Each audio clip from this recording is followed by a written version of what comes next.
It is all better.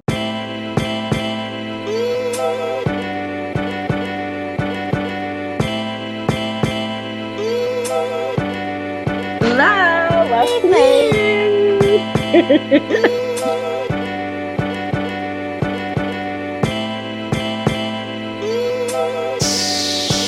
Cooking soul.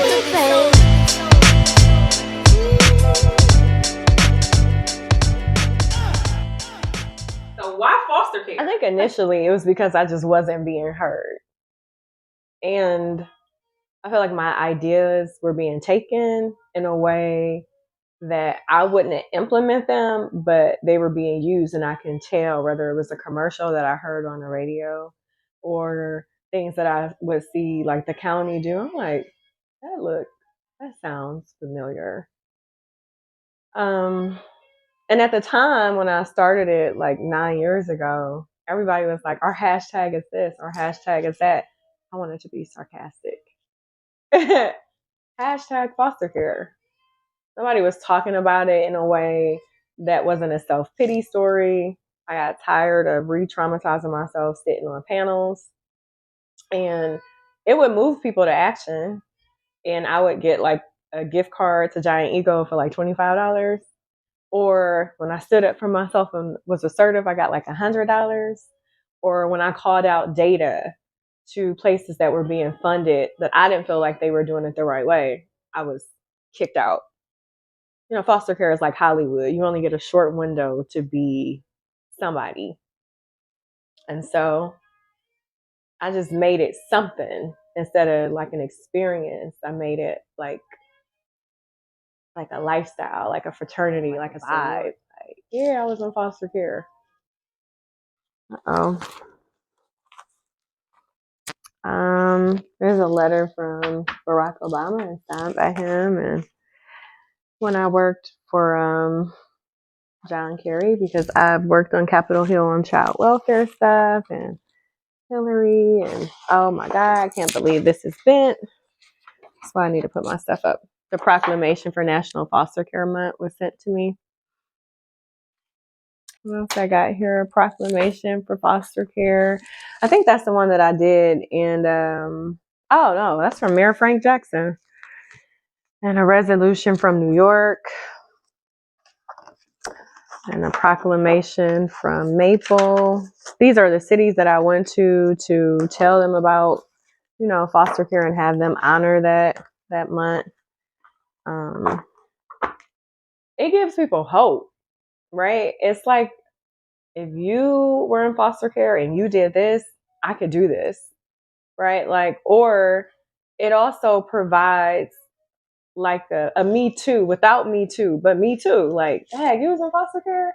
And so what I started to see was people beating their chest. It was like self-esteem. It was vibey.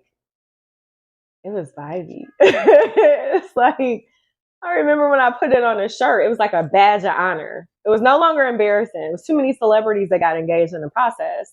It was like getting a badge in Girl Scouts or getting a badge from being in the military. It's like when somebody see you in that shirt and they've experienced it, it's like, I salute you. It changed the whole dynamic of what it looks like to be a foster kid. It became fashion.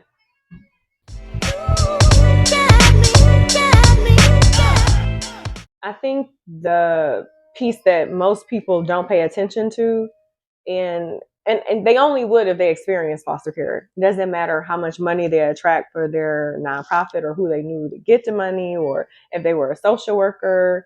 If you never experienced it, you wouldn't feel the vibes. And so it's really embarrassing.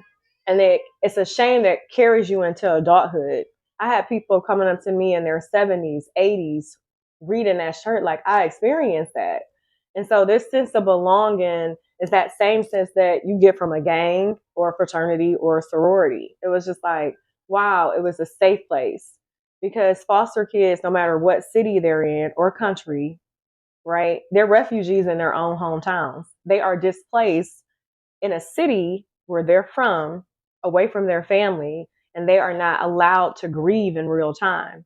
You want to take me from my house, and you want to put me in somebody else's house, and you want me to behave accordingly, and adopt their customs and forget that I'm a big sister, a little sister, somebody's daughter, somebody's cousin. I'm a refugee in my own hometown. But 76% of girls who age out of foster care mothers before their 21st birthday, leading to higher rates of poverty and criminal conviction. That's data. That's worldwide data, right? And so I can jig with that because I got pregnant at 20 and I was afraid, and nobody told me that morning sickness leaves. And so, unlike some of the other strong women who kept their kids and then essentially lost their kids, foster kids populate the foster care system. They're the easiest kids to take away from a mother who already doesn't have support systems and who might have just gotten pregnant because she might have needed a place to stay that night and sleep on that couch in exchange with sex. Or the human trafficking rate that has like 88% of human trafficking victims who are foster kids. So when they look at that infant mortality rate anywhere, a lot of these women are foster kids with nowhere to go, no resources, couldn't afford an abortion, didn't get the sex education that they needed their entire time in foster care. I was in 13 foster placements in 5 years. Nobody talked to me about sex. I still had in my head rolling like a Rolodex what my mom said about sex. None of my foster parents talked about that. And so this is that one system that encompasses all systems. It doesn't matter if it's human trafficking, infant mortality, graduation rates, crime, because we're more than likely to go to prison within that first 1 or 2 years of aging out. You know what I mean? This is it. Even if we're talking about race and the amount of people who can get black kids or white kids that are in black homes, this system is gumbo.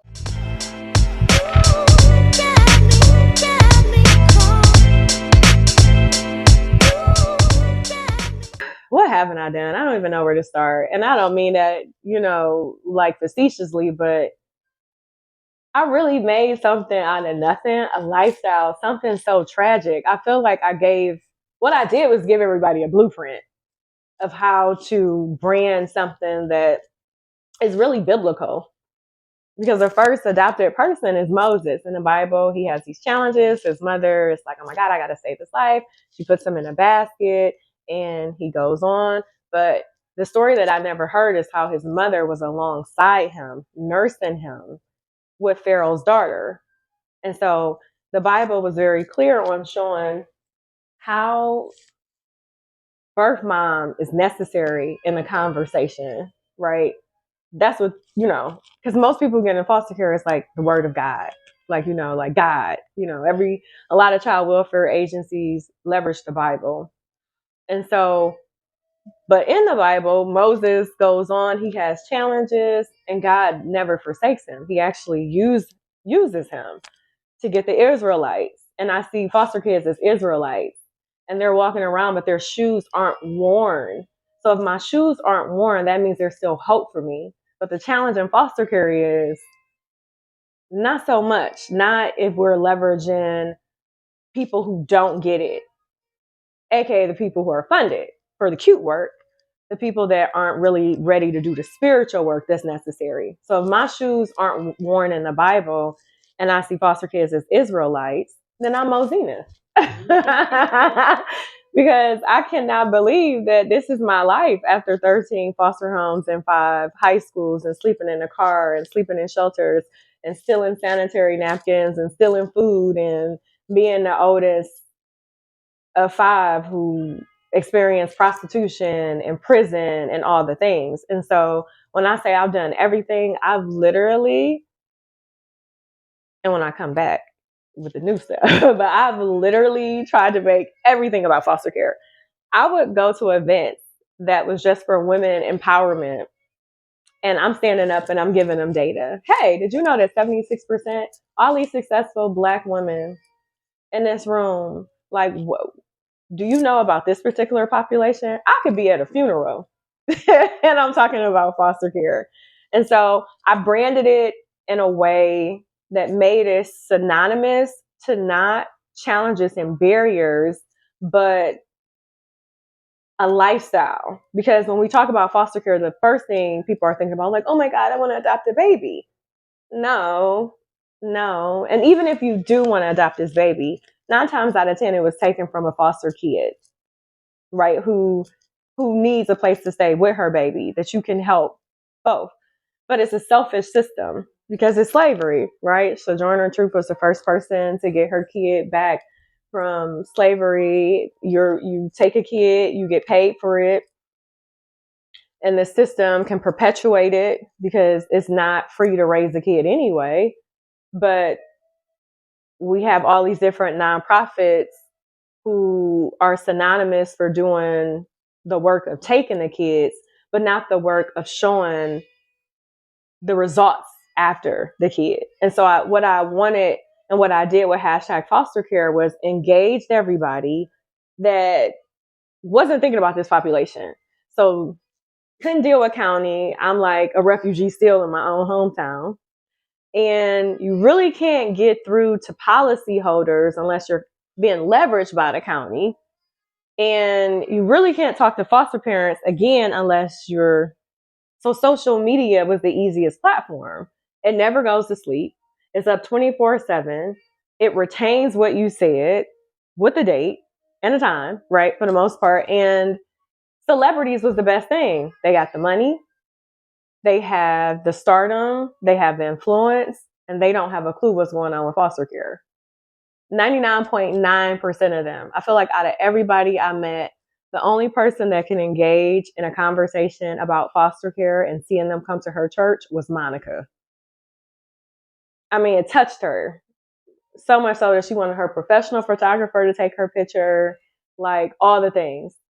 But my biggest fear was talking about money. That's the biggest misconception, I think. I think, you know what I love about what I did? You definitely money. I never had a salary. And I was doing this with my son, Caden. Caden actually had an opportunity to just witness so much, whether it was me helping foster kids or going to events with me. And I really understand now that money is simply a tool, right? And you can actually do more with social capital than actual capital. But I need a salary. And so I think I hate to say this, but it's true. I think I created a lot of envy, right? And so the misconception was because Jay-Z gave us a shout out, or I was with Stevie Wonder, or Angela Davis admits that her mother is a foster kid, that I was having conversations about money, and people didn't realize that my trauma attached to money hadn't been addressed. So I wasn't talking about money. And I think that's what made the conversations with celebrities so organic, because it's like, wait, you don't want to be my stylist and you don't have a mixtape and you're not a singer. Oh, and you don't do hair. Foster care? Oh yeah, send her over here. Because there was no acts. My acts was simply da da da da da da da with the data. This is who I am. This is what I'm doing. Would you be open to show your support by holding a sign? And so at the time, that was enough for what I thought I wanted to do and what I thought hashtag foster care needed. And I'm really skilled at marketing. Like, that's my favorite thing. That's the easiest thing. I love sales. I love marketing.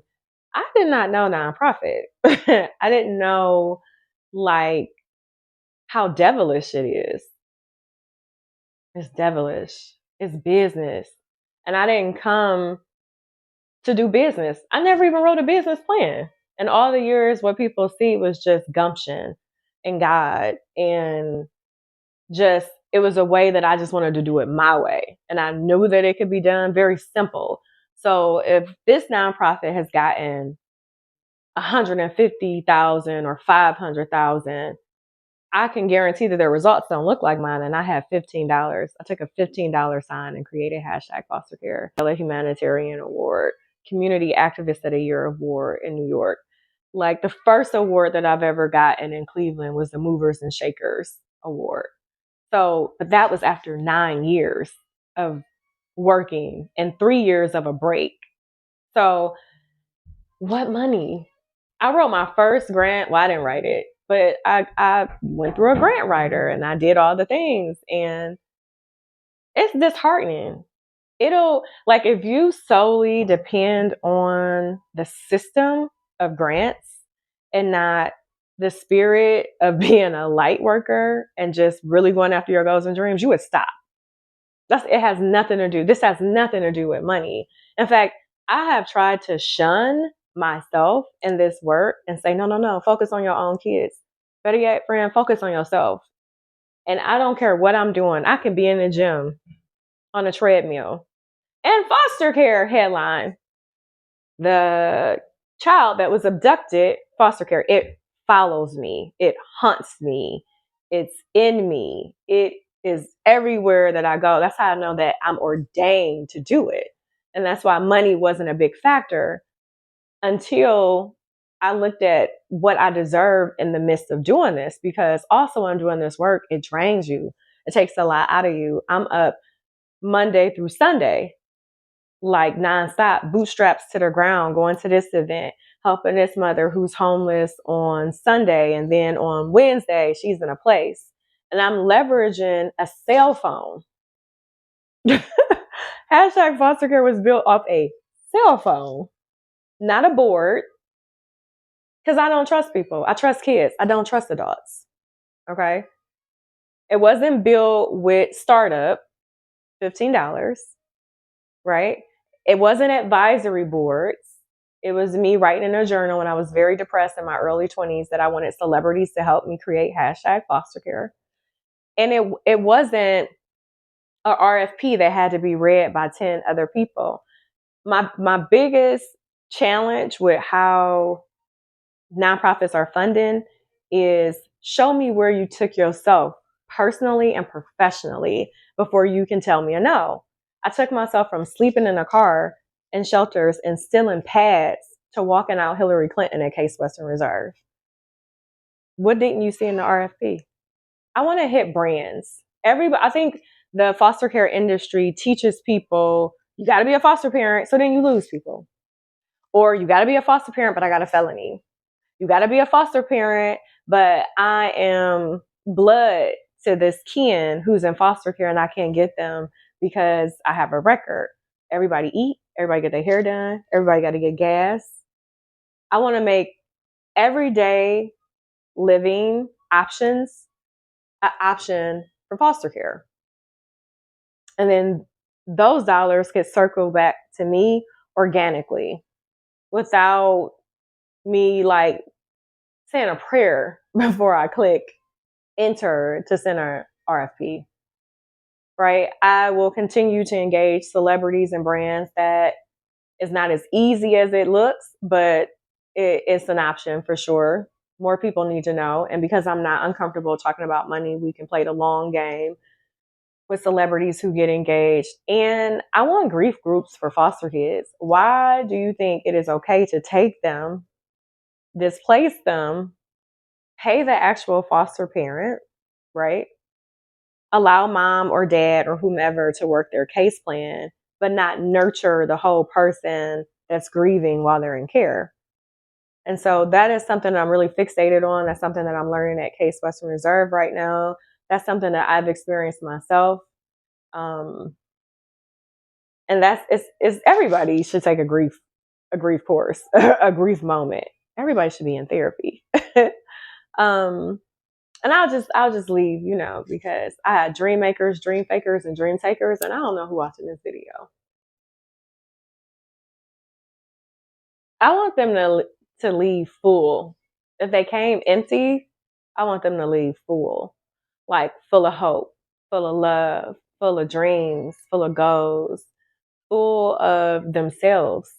Like, you matter, you that thing. I want to show them how literally the Bible is very clear about protecting you and that you're chosen. And even though you can't control what's going on now, given the skills that I'm giving you that I had to learn over time through turmoil, you getting it cat quick. And I want them to leave with my social capital. I want them to feel like I'm their fairy godmother or auntie, because that's what a lot of them call me, Auntie Kev. And I want them to like assimilate to having everything right now. That's why I do the test drive cars and had them in a car with me. That's why I take them to open houses. That's why when Dorsina Drakeford was at Channel 3, she allowed us to come to the studio and allowed them to assimilate to being a news anchor and not on the news. Everything is about now, right? That's why we do the vision boards, because that's what I learned at 17, 18, not when it was popular, right? That's how I wrote this whole thing out. Like, write the vision, keep playing. Like, that's why it happened for me. So I want them to leave full. So my son, when he plays the game, he's like, this is my friend. I'm like, how's that your friend, Kaden? And it's like, that's my friend. So when you're in foster care and you're transitioning from place to place to place, immediately these people are your family. They don't earn your respect. You just give it to them. And you have to be respectful. Otherwise, your behavior level goes up. You got to take medicine. Social worker blowing down on you. If you came in with challenges, you're on probation. So you are appeasing everybody. You learn that before you learn self-efficacy, to respect you. And so that has followed me up until the last 4 years of my life. I had to. One, I was pregnant. And initially I was really excited. Yeah, I got pregnant. And I was telling everybody, I'm gonna have a baby by the time I'm 40 and I'm naming her Kevin. I thought that's how it was gonna go. I didn't know who, I didn't know when. I don't even know if I really believed it, but that's what I kept saying. And so at the time I thought I had gotten pregnant by a friend, and it was fluky. That's a whole nother story in a book. But I thought he was my friend.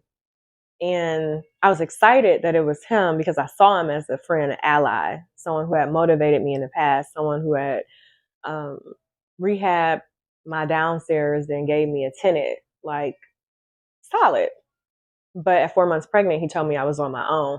And so I was trying to still do hashtag foster care. In fact, I was still doing it. I did Christmas in July in my backyard, sick as ever, and hot in my stomach. And the kids there and everybody there. And I was just like, wow, like you really did it, because I could hardly move, let alone eat or any of the things. But I just knew that I wasn't gonna let them down. And once he told me at 4 months pregnant, I'm on my own, I was just like, it hit me like a ton of bricks. Like, whoa, like, whoa, whoa. But prior to that, I found out I was having a girl. And honestly, that's where my healing just started to, like, if we talk about like chakras or anything, or my third eye, things were just opening and things were being exposed to me. And part of hashtag foster care is an old paradigm of thinking and my old self and a very hurt little girl. And so I also ended up having her at 2 pounds. She came prematurely. She was just like, it's too much going on in here. You need help.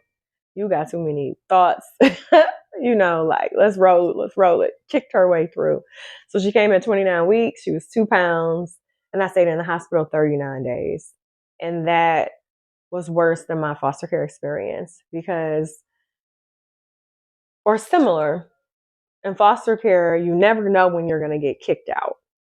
In NICU, you don't know what the new diagnosis will be when you come, or if her weight has changed, or if there's some new finding. And then having to leave and continuously leave empty handed is similar to getting semi comfortable in a foster home. And then all of a sudden your placement is disrupted. So I found myself going through so many emotional challenges and just like spiritual warfare with my old self and my new self meeting each other with a baby in the middle of it. And it was just alarming. I saw the NICU nurses as social workers, probation officers, judges, people who had control of my life. And your entire foster care experience is based off control. Control from, they want your mother to be controlled and done in a way. They want to control your behavior. They control your placements. So I had no control again. But this time I'm leaving every day and I'm being re-traumatized, similar to sitting on a panel, being in an elevator with a husband and a wife taking their kids home. Twins on this day, triplets on another day, baby on this day, a single mother on this day. Every day for 39 days, I'm seeing people being able to accept their gift. But one of my prayers has always been to be slow to anger because I was like fight, flight. I lived in fight, flight. And that's what happened out of that. I started to like, and I started to do the whole thing that everybody's been talking about all this time. Like, you got to play the game. So I'm coming in, hey, how's it going? How was your day? You know, only thing I care about is my baby, but I need to know what vibration you in. So I started to understand some of the things that hadn't been a lifestyle, more so for me, because I don't believe in like, you know, that playing a game. I can't stay in character. And then I think the other thing too is that she came home and that wasn't the end of it. It was occupational therapy, it was physical therapy, it was in-home therapy, it was my mental health therapy. And it hasn't really like stopped. It slowed down, but it hadn't stopped.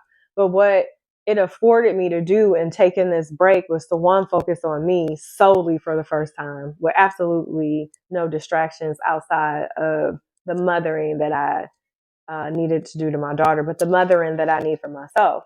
Because what I was doing was exerting what I needed in hashtag foster care to strangers. I was helping complete strangers. And nobody saw it as a cry for help. In fact, it became so overbearing because if SZA helped her and came to her motel room and paid her rent for a year, certainly you can duplicate that and do that for me again. And then it became a sense of paranoia too, because I couldn't tell who was friend or foe. And it became disheartening because people who had experienced foster care that hadn't done any of the work knew how to use people and they knew how to manipulate, and they was doing it to me. Like, whoa, I created this for a sisterhood, a brotherhood, a fraternity, a sorority for us to win together. And so this break with Callie has healed such a huge part of me that I'm no longer seeing my nonprofit efforts through a lens of hurt, pain, guilt, survivor's guilt, or codependency. I'm very clear.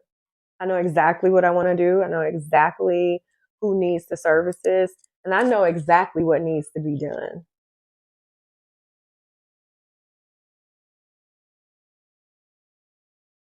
You're asking me outside of like a sign and outside of what I've been synonymous for, what am I showing people? The strength of a woman. Because I think there's this, we discussed this. Like, there's this feminine part that nurtures everything. Everything about a woman comes effortlessly. Her menstruation, you can't time it. It comes, right? You can time I usually come on this day, but for that healthy, balanced woman, it's coming monthly. And so it's just like Mother Nature, like nothing forces its way through. It just organically, it's like water, it just flows. And water can heal and nurture, and it can also destruct effortlessly. Just a tip, tap, can like mess your house up if left unattended. And so I think when people see me and I'm very transparent. I feel like transparency is currency. They see that I don't like self-pity is not an option for me. I could have leveraged my daughter's birth and the emergency C-section and her being 2 pounds.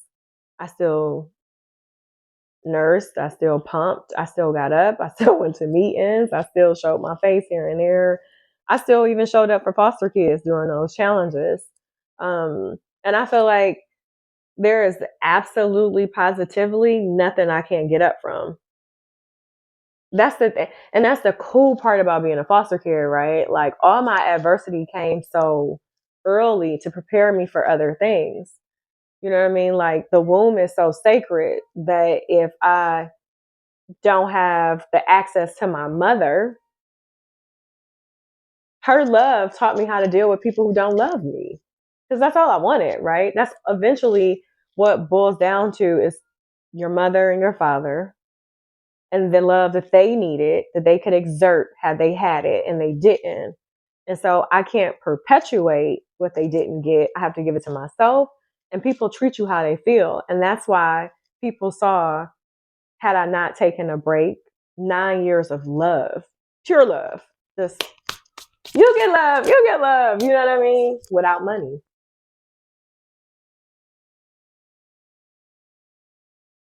Meet Tupac no more. Maya, Brandy. The third one was Monica. I met her. Mia X, Tupac, Drew Hill next. Busy Bone. Whitney Houston, dang, she did. Kelly Price, R. Kelly, can't mess with R. Kelly no more. Lauryn Hill, Jay Z gave me a shout out. Deborah Cox, I met Deborah Cox. Oh my God, I never went back and looked at this. Usher, I mean, I'm getting Tyrese, Foxy Brown, DMX, damn, he did too. Mariah Carey, Redman, Toto. Oh, Noriega. Method Man, D'Angelo, Silk the Shocker, Genuine, and Harlem World. 1998.